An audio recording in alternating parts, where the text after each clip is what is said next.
Okay, well, Sarah, I want you to understand what I want everyone to understand, how terrible a time it was in Israel in the first century when that outbreak of violence began. We're talking 66, begins in Jerusalem, but it quickly hit Caesarea. They heard what had happened, Roman soldiers killed, and the Romans there immediately began killing Jews. Josephus is the one who gives us all this information. Anyone interested in the history of the first century here has to know Josephus. He's the Jewish historian who lived during that first century. The Romans gave him a pension. He decided to change sides. He knew the Romans were going to win. And so he became friends with Titus, the Roman general, and he ended up in Rome. They gave him a pension, and he wrote the history of the Jews, including what happened here. So he's the best. He is the really the only source for so much information, and clearly a tremendous historian. And so he describes what happened here, and the suffering was incredible. 20,000 Jews killed in an hour in Caesarea. Oh my goodness. And when word of that reached the rest of the country, the whole country exploded. And it was Romans against Jews, and not just Romans, but all the other people who lived here who were not Jewish. There were lots of people who have retired here. We have at Samaria, basically, that became a Roman retirement center. And so you have Roman soldiers who retired. You have all the descendants of all the Seleucids, all the Greeks who immigrated into this land. So they were also being targeted? And they were targeted also. Jews? It was also Jew versus non-Jew. Okay. Let me read a little bit of what Josephus says about this.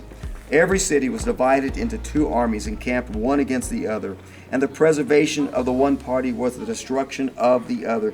So the daytime was spent in shedding of blood, and the night in fear, which was of the two the more terrible.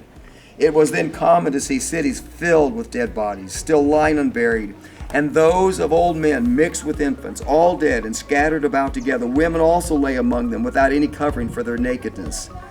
You might then see the whole province full of inexpressible calamities, while the dread of still more barbarous practices which were threatened was everywhere greater than what had already been perpetrated. And he describes its very location. He's going to call it Scythopolis because that's the other name by which it was known. So Beth Shan and Scythopolis, both the same place. That's where we are now. And he says this: so they commanded them that in case they would confirm their agreement and demonstrate their faithfulness to them who were of a different nation, they should go out of the city with their families to a neighboring grove. And when they had done as they were commanded without suspecting anything, the people of Scythopolis lay still for the interval of 2 days to tempt them to be secure.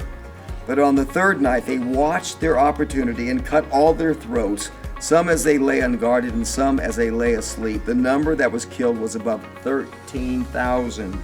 And then they plundered them of all they had. That's characteristic of what happened all over the nation. It was a terrible time. That's first century. But remember, we get to the second century, we have the second great revolt. This is the Bar Kokhba rebellion. So what happens then? Well, 132 to 135.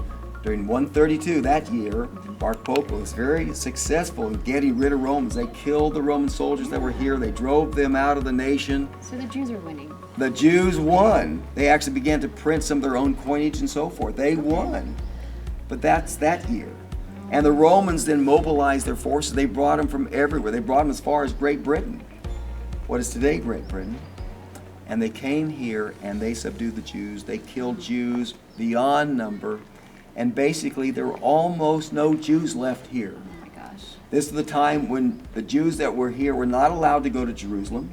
Jerusalem, in fact, was completely destroyed. It was not a city, as we call it today, Jerusalem. It was then Aelia Capitolina. They changed the name even. No Jew was allowed in the city. They weren't allowed in the Mount of Olives. That's why we have the Mishnah and the Gemara. The Mishnah, about 200 AD, written up at Beth Shearim. And of course, the Sanhedrin had to move up there, and then also later moved to Tiberias.